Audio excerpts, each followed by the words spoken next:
Hello guys, இந்த வாரம் ஓடிடியில் ரிலீஸ் ஆன படம் என்னன்னு ரிலீஸ் ஆக போகிற படம் என்னன்னு பார்ப்போம். ஃபஸ்ட்டு நம்ம பார்க்க போகிறது பார்த்தீங்கன்னா game changer. Shankar sir direct பண்ணி ராம் சரண் ஹீரோவாக நடிச்சு சூர்யா வில்லனாக நடிச்சிருந்த படம். இந்த படம் ரிலீஸ் ஆனதுலேருந்தே எல்லாரும் இந்த படத்தை ட்ரோல் பண்ணிட்டு இருந்தாங்க. சங்கர் சார் டைரக்ட் பண்ண மாதிரி இல்லை அப்படின்லாம் சொல்லிட்டு இருந்தாங்க. இந்த படம் நல்லா இருக்கா இல்லையான்னு தெரிஞ்சுக்கிறதுக்கு ஓடிடியில் ரிலீஸ் ஆகிருக்கு, பார்த்து தெரிஞ்சுக்கோங்க. அடுத்த படம் பார்த்தீங்கன்னா மெட்ராஸ்காரன். இந்த படத்தில் கலையரசன், ஷைனு நிகம் அவங்களாம் சேர்ந்து நடிச்சிருக்காங்க. இது பார்த்திங்கன்னா ஒரு action movie plus family drama, revenge இது எல்லாமே கம்பைன் ஆன மூவி. இது ரிலீஸ் ஆனப்போ அவ்வளோ ஒரு நல்ல ரிவ்யூஸ் எல்லாம் கிடைக்கல. உங்களுக்கு ஃப்ரீ டைம் இருந்தால் அந்த படத்தையும் பாருங்கள். இந்த படம்லாம் ஆல்ரெடி பார்த்துருந்தீங்கன்னா கமெண்ட் பண்ணுங்கள், நாங்களும் தெரிஞ்சுக்கிறோம் நல்லா இருக்கா இல்லையா அப்படின்ட்டு. இந்த வாரம் ரிலீஸ் ஆக போகிற படம் என்னென்னு பார்த்தீங்க அப்படின்னா மார்க்கோ. மலையாளத்தில் ரிலீஸ் ஆனதுலேயே, ஏன் இந்தியாவில் ரிலீஸ் ஆனதுலேயே ரொம்ப வயலன்ஸ் இருக்க படம் அப்படின்னு சொல்லி ரிலீஸ் ஆன படம் தான் மார்க்கோ.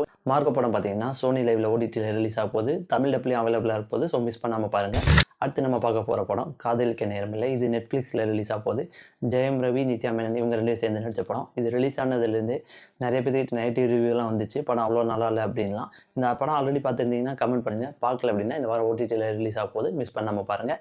இதே மாதிரி ஓடிடி அப்டேட்ஸ், சினிமா நியூஸ் எல்லாம் தெரிஞ்சுக்கிறதுக்கு 2T TV தமிழ் சேனலை மறக்காமல் ஃபாலோ பண்ணுங்கள். தேங்க்யூ.